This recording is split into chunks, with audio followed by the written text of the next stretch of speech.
Well, I think there are many ways in which one can think about the question of violence, and particularly the question of violence in India.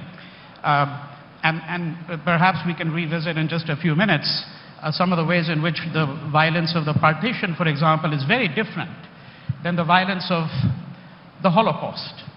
The Holocaust was a form of social engineering, and what is remarkable about the partition, when we look at the testimonies of people, is that many of the people say that they can't really understand how it happened. It just happened in a way. They have really no explanation. People who were very close to each other suddenly turned upon each other. Right? So I think that there are different ways in which one can think about it. Let me just go back, however, to the question of colonialism for a moment.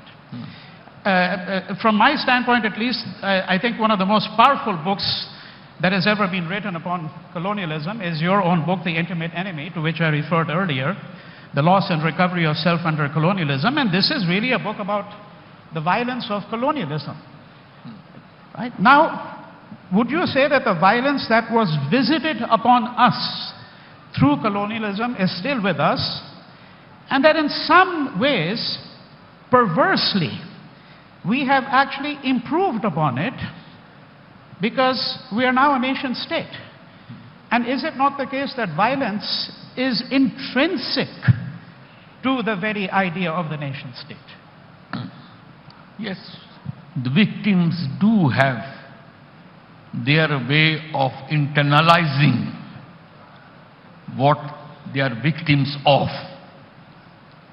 And it is our job to give this message to the victims that they are not only victims, they have in some sense become a carbon copy, if not a carbon copy, partial copy of the killers, of the oppressors.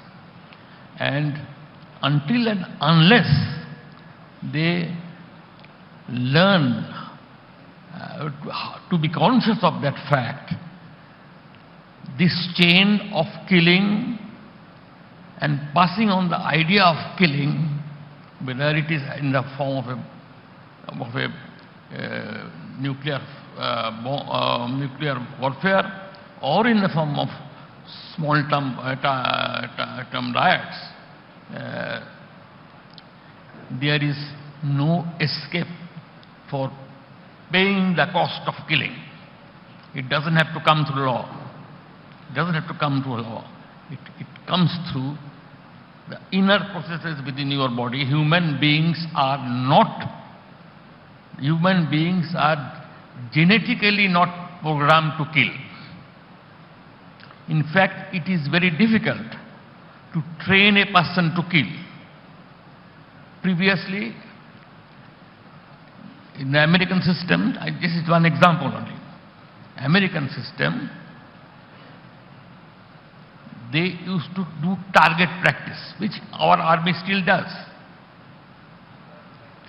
You set up targets and you shoot at them.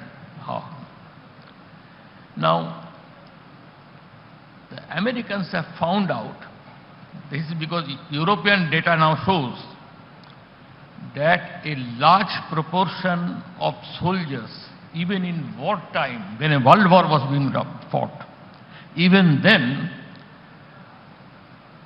the moment the officers are absent there, and the moment there are other soldiers are not nearby, they do not fire to kill. They shoot, but deliberately they try not to kill. So they got scared. So the now American target practice is very different. They no longer set up targets and allow the people to see how close they go to the target and that kind of stuff. They have set up things where the cardboard or wooden cutouts of the target are set, human beings, and they come out, it's like a stage. They come out from the two sides and come, and you are supposed to shoot at them without seeing immediately. You are no longer given a time to think that you are practicing killing, or you are no longer given time to think that here is a human being there. So it comes and you have to hit. And that has been sophisticated now more and more, and you get better killers, if you think. But I do not think that solves the problem of mental health of the soldiers beyond a point.